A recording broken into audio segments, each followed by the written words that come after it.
할렐루야 성도 여러분, 반갑습니다. 4월 5일 월요일 말씀 묵상입니다. 오늘 본문은 출애굽기 1장 1절로 14절의 말씀입니다. 먼저 성경 말씀을 함께 같이 읽으십시다. 야곱과 함께 각각 자기 가족을 데리고 애굽에 이른 이스라엘 아들들의 이름은 이러하니 르우벤과 시므온과 레위와 유다와 이사갈과 스불론과 베냐민과 단과 납달리와 갓과 아셀이요 야곱의 허리에서 나온 모든 사람이 모두 70이요 요셉은 애굽에 있었더라. 요셉과 그의 모든 형제와 그 시대 사람은 다 죽었고 이스라엘 자손은 생육하고 불어나 번성하고 매우 강하여 온 땅에 가득하게 되었더라. 요셉을 알지 못하는 새 왕이 일어나 애굽을 다스리더니 그가 그 백성에게 이르되 이 백성 이스라엘 자손이 우리보다 많고 강하도다. 자, 우리가 그들에게 대하여 지혜롭게 하자.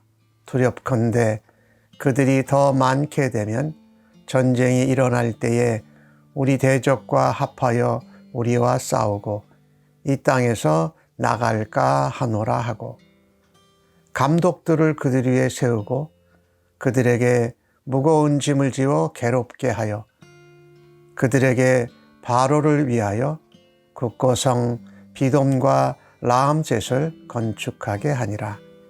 그러나 학대를 받을수록 더욱 번성하여 퍼져 나가니 애굽 사람이 이스라엘 자손으로 말미암아 근심하여 이스라엘 자손에게 이 일을 엄하게 시켜 어려운 노동으로 그들의 생활을 괴롭게 하니 곧 흙 이기기와 벽돌 굽기와 농사의 여러 가지 일이라.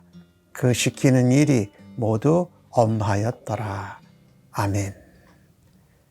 애굽에서 요셉이 총리를 지낼 때에 그 아버지의 아들들과 그 형제들이 애굽 땅에 이르게 됩니다. 오늘 그래서 5절 말씀에 야곱의 허리에서 나온 사람이 모두 70이요 요셉은 애굽에 있었더라 라고 그렇게 표현하지요. 요셉으로 인하여서 야곱의 모든 자손들이 애굽으로 이주할 때가 70명이었습니다. 그런데 나중에 애굽에서 나올 때는 60만, 그러니까 한 200만이 넘는 인원이 나오게 됐죠. 그래서 오늘 7절 말씀에 보면은 이스라엘 자손이 생육하고 불어나고 번성해서 매우 강해졌다. 그리고 온 땅에 가득했다라고 말합니다. 그때는 요셉과 그의 형제와 그 아버지 야곱 모두 다 죽었을 때입니다. 그러니까 5절에서 7절 사이의 그 간격이 시간수로는 400년, 조금 길게 표현하면 430년 되는 거죠. 그 시간이 지난 것입니다. 이 400년, 430년 동안 야곱의 후손들이 애굽에서 살았어요. 그런데 그 시간 동안에 자손들이 생육하고 번성하고 강해지고 그 땅에 가득하게 되어졌다. 마치 창세기 1장 28절에 나오는 말씀과 같아요. 하나님이 아브라함을 복주시고 또 이 땅에 있는 모든 백성들에게 생육하고 번성하고 땅 위에 충만하라라는 말씀을 주셨던 것처럼 말이에요. 그것이 아브라함의 약속으로 이어졌고 그 다음에 야곱을 통해서 또 요셉으로 말미암아 애굽에서 그 일이 이루어지게 된 것이지요.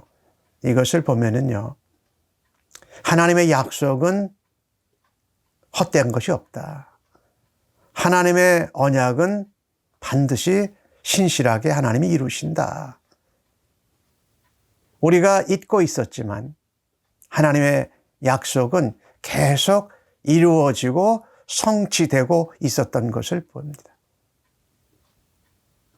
생육하고 번성하라, 땅 위에 충만하라라고 말씀하신 창세기 1장에 나오는 그 말씀이 아브라함을 거쳐 야곱을 거쳐 요셉의 로 말미암아 애굽에 온 백성들로 인하여서 이 성취된 것을 보게 됩니다. 그렇습니다. 하나님은 언약에 신실하신 분이십니다. 그래서 그 하나님을 신뢰해야 할 것입니다. 또 하나님은 그 언약을 성취시키시고 하나님이 말씀하신 것은 반드시 이루시는 분이십니다. 그래서 우리는 하나님의 약속, 하나님의 언약, 하나님의 말씀을 신실하신 하나님의 성품과 함께 약속의 말씀을 언제든지 담대히 견고히 붙들어야 할 것입니다. 오늘 요셉을 알지 못하는 왕이 일어났습니다.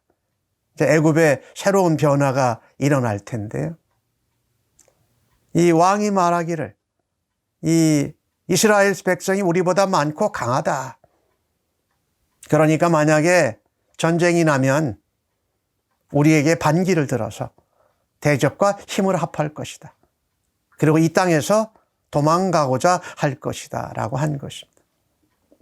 그래서 오히려 이 이스라엘 백성들을 괴롭게 하고 무거운 짐을 주고 학대하자 이렇게 노선을 정한 거지요. 하지만 그는 단순히 이스라엘 백성들이 강하고 번성하고 충만해서 애굽 백성보다 나으니까 그렇게 한 것이지만 사람의 힘으로 누르고 괴롭히고 또 학대한다고 하나님의 약속과 언약의 성취를 막을 수 없다라는 것입니다. 오히려 그것을 하면 할수록 자신이 괴롭고 실패와 절망을 좌절을 맛보게 될 것입니다.